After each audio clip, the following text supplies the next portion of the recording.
Hello, everyone, and welcome back to the studio. You are tuning in to Episode 7 of Module 1 of the Blueprint for Effortless English. I'm your co-host, Ben. And I'm Anna. Welcome back, everyone. We're so incredibly happy to have you here with us today. We're moving right along through the second half of this first module. We call this module the mental shift because everything we discuss here is designed to completely rewire the fundamental way you interact with the English language. We've already covered the translation trap, thinking in phrasal blocks, the labeling method, stopping the habit of overcorrecting, trusting the speed of sound, and last time, building mental bridges. Before we dive into today's topic, we'd love to ask our listeners for a quick favor. If you're enjoying our Chatcast and finding these lessons valuable for your fluency, please hit the like button on this episode and subscribe to the English Chatcast channel. Absolutely. Liking the episode and subscribing is the best way to ensure that we can continue bringing you this high-quality content all the way through our 50-episode journey. It really does help us build this wonderful community. Now, Ben, today we're tackling Episode 7, and the topic is the good enough rule. This is a concept that I think is going to lift a massive weight off the shoulders of almost everyone listening right now. I completely agree. It's a huge relief. Up until this point, we've talked a lot about the mechanics of language. We've talked about how to store vocabulary and how to connect sounds to reality. But today, we're talking about standard of performance. We're talking about the expectations you put on yourself when you open your mouth to speak English. And for most English learners, those expectations are punishingly high. Traditional education systems have trained us to believe that language is a test. In a traditional classroom, if you get 100% on a grammar test, you get an A. If you get an 80%, you get a B or a C. You are taught that missing a single article or using the wrong preposition means your English is flawed or broken. That classroom mindset creates a generation of perfectionists. It creates students who would rather stay completely silent than say a sentence that might have a tiny grammatical error in it. They wait, and they calculate in their heads trying to construct the absolute perfect, flawless masterpiece of a sentence. And what happens when they finally finish building that perfect sentence in their head? The conversation has already moved on to a completely different topic. They missed their chance. They missed the connection, all because they were afraid that what they had to say wasn't perfect. That is the tragedy of perfectionism in language learning. It steals your voice. Exactly. So today, we're introducing the good enough rule. The good enough rule states that in spoken communication, the goal is not grammatical perfection.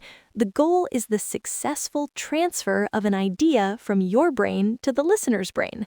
If the listener understands your idea without extreme strain, your English was perfectly good enough.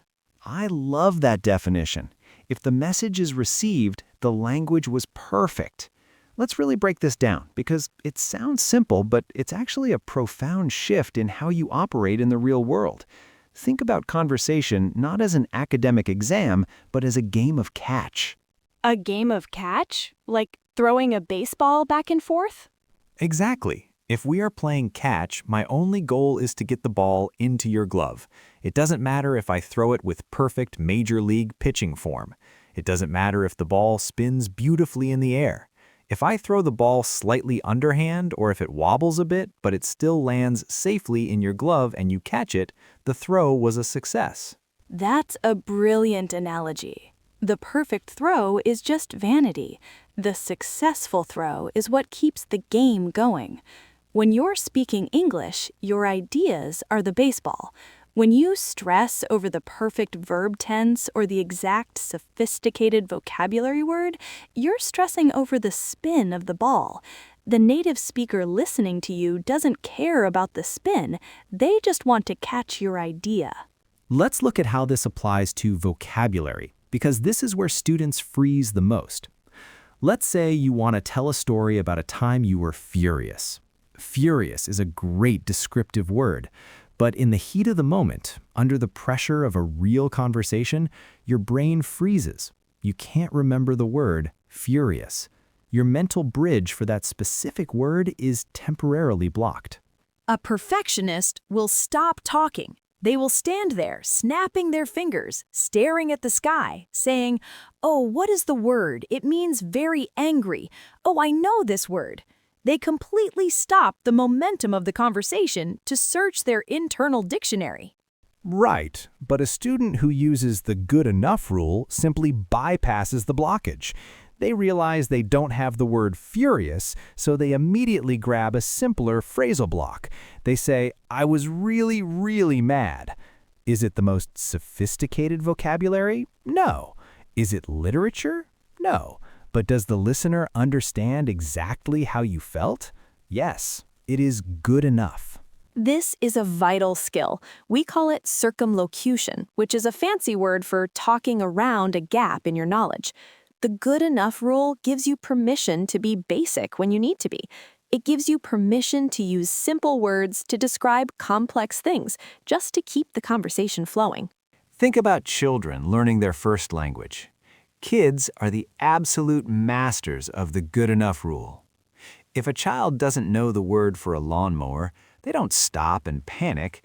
They just point out the window and say, "Look at the grass cutting machine," or "the loud grass car." And the parent understands perfectly.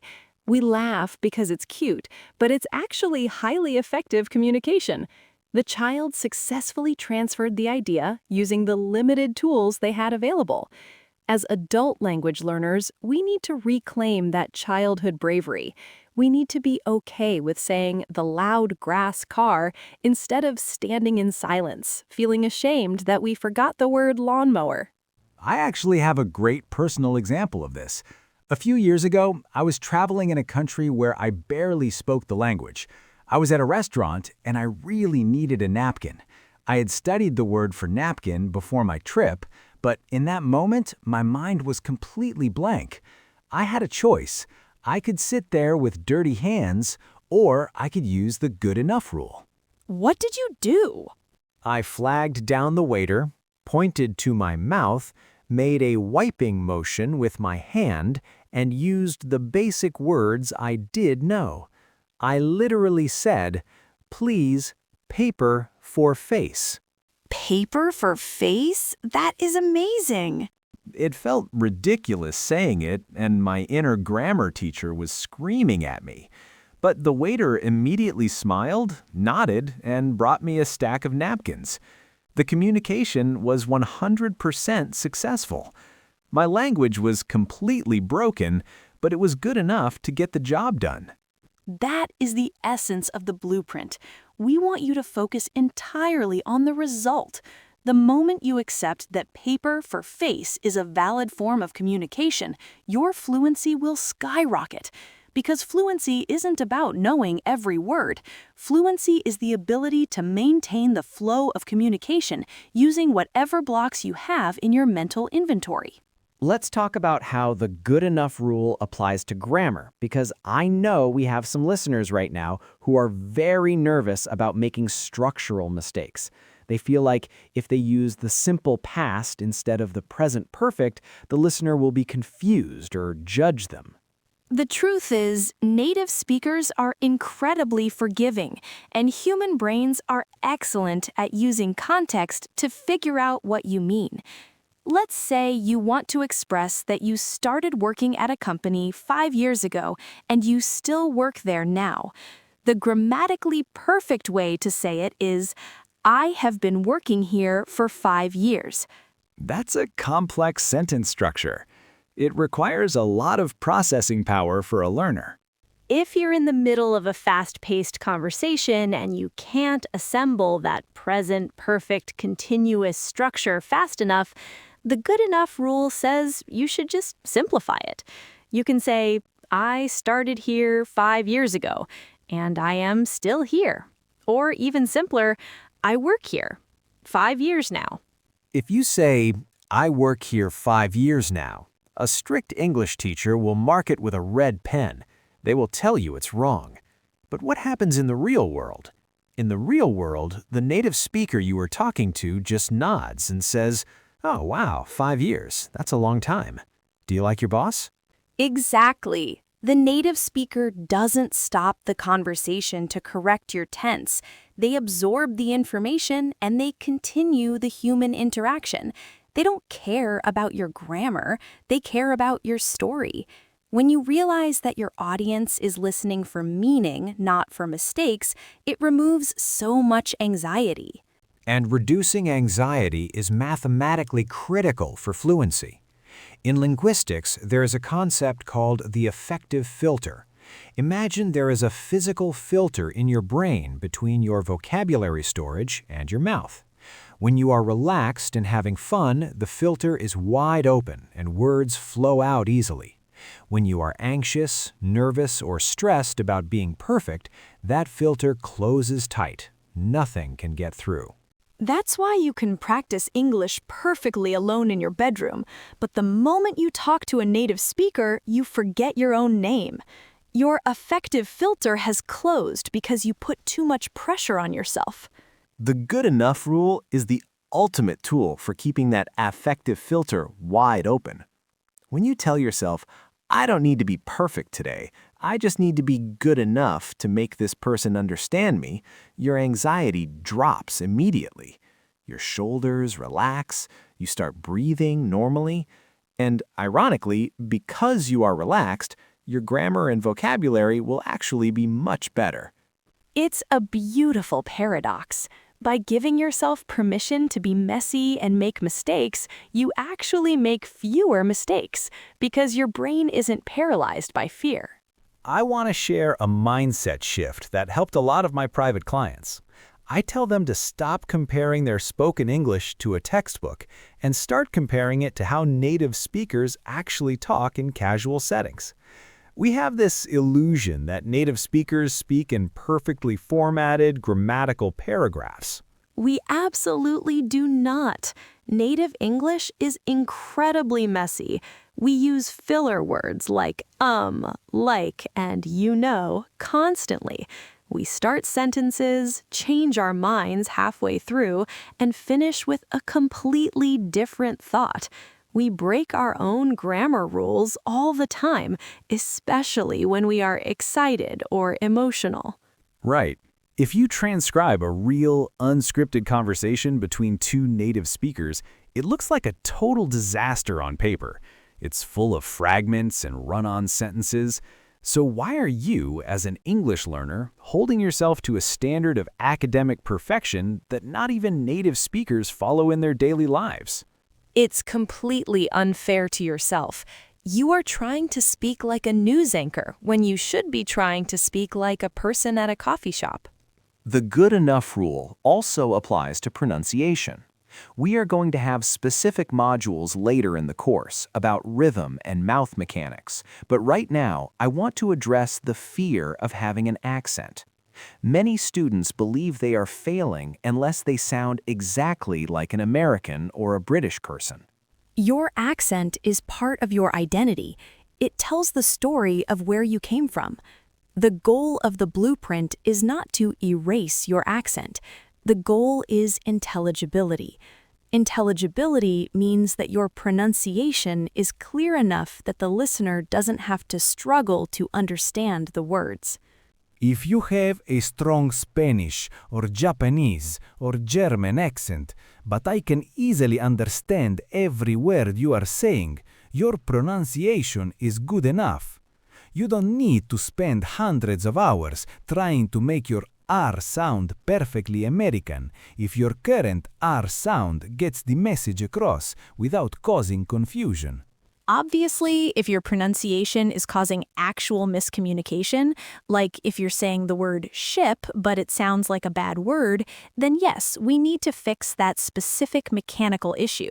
But agonizing over microscopic vowel sounds when your overall speech is perfectly clear is just another form of perfectionism. It's a waste of your valuable energy. Energy management is a huge part of this 50-episode journey. You only have so much mental energy to spend on English each day. If you spend 80% of your energy worrying about tiny grammar rules and perfect pronunciation, you only have 20% left for actual communication, connecting with people, and enjoying the language. We want to flip that ratio. We want you to spend 20% of your energy on the mechanics and 80% of your energy on the flow, the connection, and the fun. The good enough rule is what makes that flip possible. Let's talk about the practical application of this rule. How do we actually train ourselves to accept good enough when we've been programmed for years to seek perfection? It requires a conscious change in your daily habits. One great way to practice this is by intentionally limiting your time to think. When you are doing the shadowing exercises we talked about in episode 5, or when you are practicing out loud in your car, do not allow yourself to pause and search for a word. That's a great exercise. If you are talking to yourself in the car about your plans for the weekend and you forget a word, you are not allowed to stop. You have to force yourself to talk around it. If you forget the word for hardware store, you have to instantly pivot and say, the place where I buy tools and wood. Force your brain to find the alternate route immediately. It builds such incredible mental agility. It's like a muscle. The more you practice talking around your missing vocabulary, the faster your brain becomes at doing it in real time. Eventually, you won't even notice you forgot a word because you'll substitute it so smoothly that the listener just assumes that's how you meant to say it. That is the highest level of conversational fluency, the ability to navigate roadblocks without ever hitting the brakes. I remember a student who was terrified of business meetings. He was a very smart guy, but he felt like his English wasn't professional enough. He was constantly trying to use big, multi-syllable corporate buzzwords, and it was causing him to stutter and lose his confidence. What advice did you give him? I introduced him to the good enough rule. I told him that in business, clarity is far more important than sophistication. I challenged him to go into his next meeting and explain his project using the simplest, most basic vocabulary he possessed. I forbade him from using any complex jargon. How did it go? It was a revelation for him. He went in, used simple phrasal blocks, prioritized his message over his grammar, and for the first time, he commanded the room. People understood him perfectly. His colleagues asked him questions.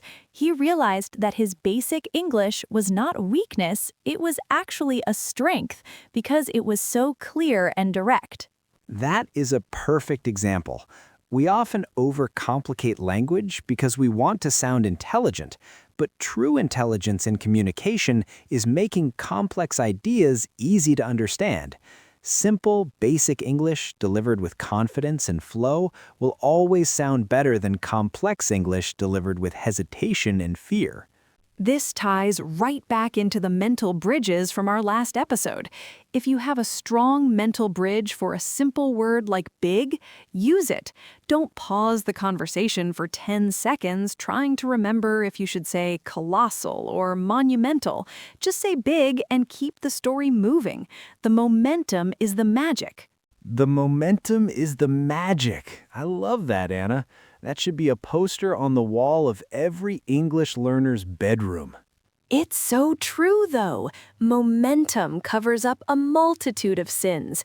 If you are speaking with rhythm and flow, people will simply not notice your small errors. They are carried along by the current of your voice. As we wrap up this discussion, I want to emphasize that the good enough rule is not an excuse to be lazy. We are not saying you shouldn't try to improve your vocabulary or your grammar over time. You should always be learning. Exactly. It's about your performance mindset in the moment of speaking. When you are sitting at home, reading, listening to our Chatcast, building mental bridges, that is the time to acquire new, complex tools.